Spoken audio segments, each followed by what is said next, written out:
pour cette anecdote-là, on va repartir sur une anecdote de balade. Il n'y en a pas assez eu sur ce calendrier de l'Avent. C'est la dernière anecdote de balade que je vous raconte sur ce calendrier de l'Avent. Et on finit en beauté, puisque c'est une balade où j'ai failli mourir 2 fois. J'exagère presque pas. Et en fait, avec cette anecdote, vous allez comprendre pourquoi c'est très important d'être les uns derrière les autres en balade. Donc pour cette balade-là, c'était quand j'étais en bas patte. Toujours, les anecdotes en bas patte. Donc toujours là où je me suis fracturé le pied, où la poinette m'est tombée dessus en se cabrant quand je suis revenue de mon arrêt de travail du pied. Et là où j'ai raconté ma précédente anecdote, et il y aura encore une anecdote plus tard où je vais repartir sur ce centre équestre-là. On a passé des choses là-bas, Lilo. Le pire, c'est que ça se passe même pas là-bas en soi. C'était dans ces années-là, mais en fait, ça se passe précisément sur le lieu où j'étais les années juste avant, en bac pro. Je revenais faire une balade en fait avec les amis que je m'étais faite là-bas, tout simplement. C'était prévu une petite balade. On part en balade. Tout se passe très bien, le début de la balade, nickel. En fait, il y a une première catastrophe, entre guillemets, au moment où on fait le premier galop.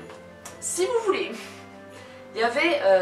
comment je peux expliquer ça? Vous aviez une pente qui monte, on va dire, à une sorte de colline, si vous voulez. Le chemin de balade, et après encore une autre pente, mais qui descendait bien et qui faisait presque ravin. Le chemin de balade était large, il n'y avait pas de souci, vous pouviez circuler à 3 chevaux au moins. Mais voilà, t'avais une bonne grosse pente en bas, limite ravin là-bas. On part au galop, et en fait, au début, on était bien les uns derrière les autres, tout allait bien. Et c'est juste que il va faire tomber ma machine à coudre ce compte. Attention, Pardon. Il y a Ryu que vous connaissez à connaître dans ce calendrier de l'Avent qui est monté dans mon placard où il y a ma machine à coudre et il n'y a pas de porte en fait. Donc là s'il continue de la pousser comme il le fait, elle va tomber là. Tu arrêtes? Je rappelle qu'il est toujours à l'adoption. Au cas où vous n'étiez pas encore assez convaincu. Non, arrête! Déjà qu'est-ce que tu fous là-dedans? Là t'as même pas de place. La machine à coudre elle bouge toute seule, c'est incroyable. T'arrêtes? Qu'est-ce que tu fais avec ça en plus là? Attendez, attendez. Qu'est-ce que tu fais? Viens de là. Ah, je vous jure, famille d'accueil, bordel. Donc en fait, je ne sais plus si elle était derrière moi à la base ou je sais plus comment ça se passe.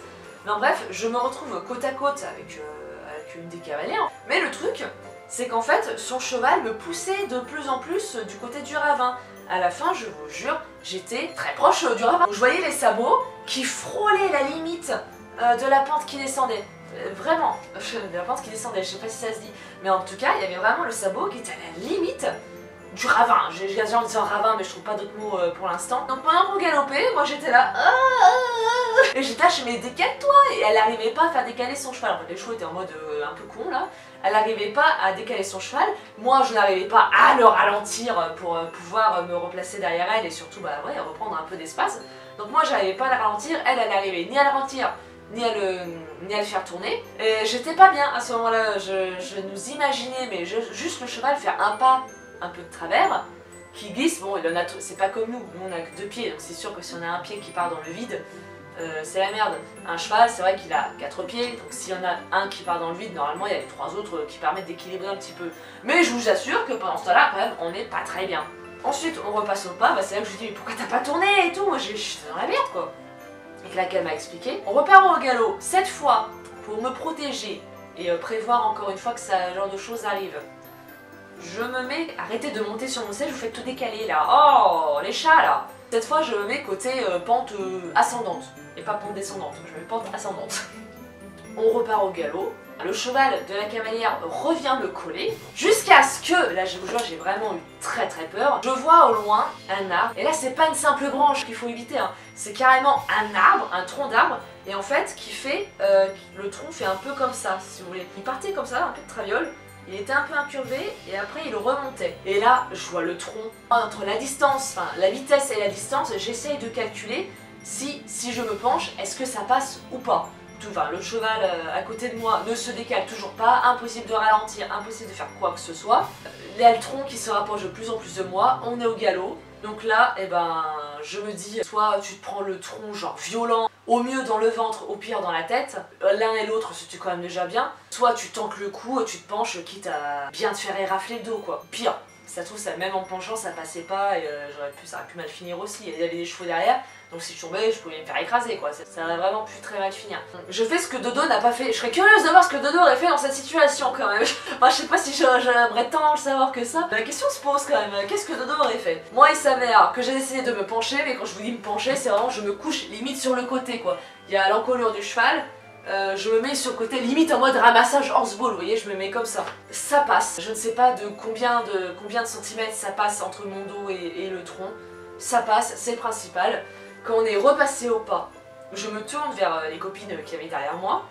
Je leur demande, c'est passé comment vers le tronc? La pote qui était derrière moi, elle me regarde, elle me fait franchement... tout juste, elle me dit, il y avait même pas 1 centimètre d'écart entre ton dos et le tronc. Je pense que le dos a frôlé, je pense qu'avec le manteau et les pulls, parce que c'est presque en hiver, le manteau et le pull ont dû faire que j'ai pas senti. Mais elle me dit franchement, ça passait à ça quoi, un poil de cul, excusez-moi l'expression, mais... Voilà, c'était une super balade de retrouvailles de copines.